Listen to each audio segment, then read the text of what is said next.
বর্তমান সময়ে যারা তবলিগের মধ্যে দূরত্ব দেখা দিছে, ভাই আমি এই দূরত্ব চাই না। আমার করজোরে আহ্বান, যেভাবে আগে তবলিগ খাম চালাইছে, এক হইয়া এক ঘরে তাকিয়া এইভাবে হযরত সৈয়দুনা ইলিয়াস রাহমাতুল্লাহ আলাইহির নাহাজ পদ্ধতি অনুযায়ী ভাই এই তবলিগটারে চালাইবার জন্য আমরা ঐক্যবদ্ধভাবে মেহনতের পথ ধরব ইনশাআল্লাহ। আমাদের মাঝে মতবিরোধ আইলো কেন? কল্প বনছে না। মতবিরোধ আইবার পিছে হসদ আইবার পিছে কল্প নাবো না, আত্মা নাবো না।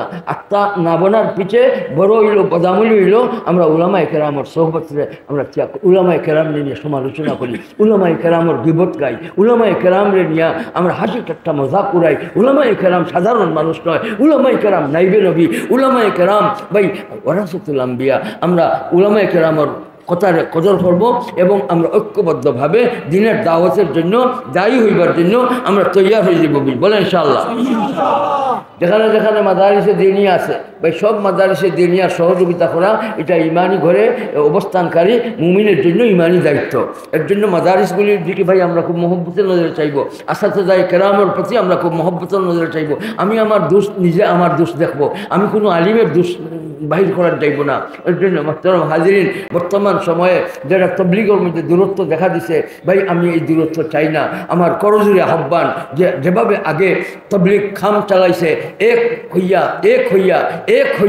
এক ঘরে তাকিয়া এইভাবে হযরত সৈয়দুনা ইলিয়াস রাহমাতুল্লাহ আলাইহির নাহাজ পদ্ধতি অনুযায়ী ভাই এই তবলিগটারে চালাইবার জন্য আমরা ঐক্যবদ্ধভাবে মেহনতের পথ ধরব ইনশাআল্লাহ। মুহতারাম হাজিরিন, আমি আপনাদের আর কষ্ট দিই না। শেষ কথা ভাই, আমি মুসলমান জি কথা বললে আমার মাঝে মুসলমানি যদি না থাকে আর আমি মুসলমান বলি তাহলে এটা পুরো হবে না ভাই। দিল যখন মানুষের বনি যাইবে তখন এই মানুষের আকীদা সহি হইব। দিল যখন বন্ত নয় দুনিয়ার দিকে দাবিত হইব, হুব্বে যা আর হুব্বে মাল শেষ করার জন্য, মালর মহব্বতকে শেষ করার জন্য সবরের পথ আমরা ধরব। আর হুব্বে যা নফসানিয়তর এই বদ আমল রে আমার বড়াই বরত্তর হসদ হিংসার আর আমার মানুষের বড় বুধুকা এই বদ আমলটারে দূর করার জন্য ভাই আমরা কোন পথ ধরব বলেন? নামাজের পথ ধরব। কোন পথ ধরব? ওয়াস্তাইনু বিসসাবরি ওয়াসসালাহ। নামাজের মাধ্যমে তাজাল্লুল আসবে, বড়াই শেষ হবে। ভাই বড়াই নিয়ে কি দিনের দাওয়াত দিতে পারবো? বড়াই লইয়া কি ভাই আমি জান্নাতে যাইতে পারবো? জি, তাহলে বড়াইরে ত্যাগ করার বড় মাধ্যম তাজাল্লুলরে গ্রহণ করো, আবিদ বনো আর নামাজের মাঝে খুশুরে ধরো। তাহলে তোমার মাঝে তাজাল্লুল আইব, তোমার মাঝে কি আইব? তাওয়াজু আইব, ফেরুতনি আইব, বড়াই অহংকার চলে যাবে।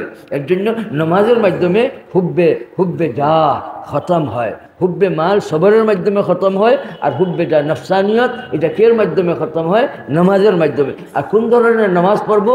খুশুওয়ালা নামাজ পড়বো। খুশুওয়ালা নামাজ পড়তে গেলে কল্ব বানানি লাগবো, আর কল্ব বানাইতে গেলে কল্ব বনি যায় যদি আর নামাজ পড়ি, নামাজ হইব আমার মেরাজ। আর কল্ব বানাইবার জন্য উলামাদের সোহবত ধরব, কল্ব বানাইবার জন্য তালিমুল কোরআনের পথ ধরব, কল্ব বানাইবার জন্য আল্লাহ তাআলার করুণা আর ফজলের ভিক্ষা চাইব। তো আল্লাহ তাআলার কালাম পাইবার কারণে আল্লাহ তাআলা আমার কিতাবরে শোনাতে দিবেন।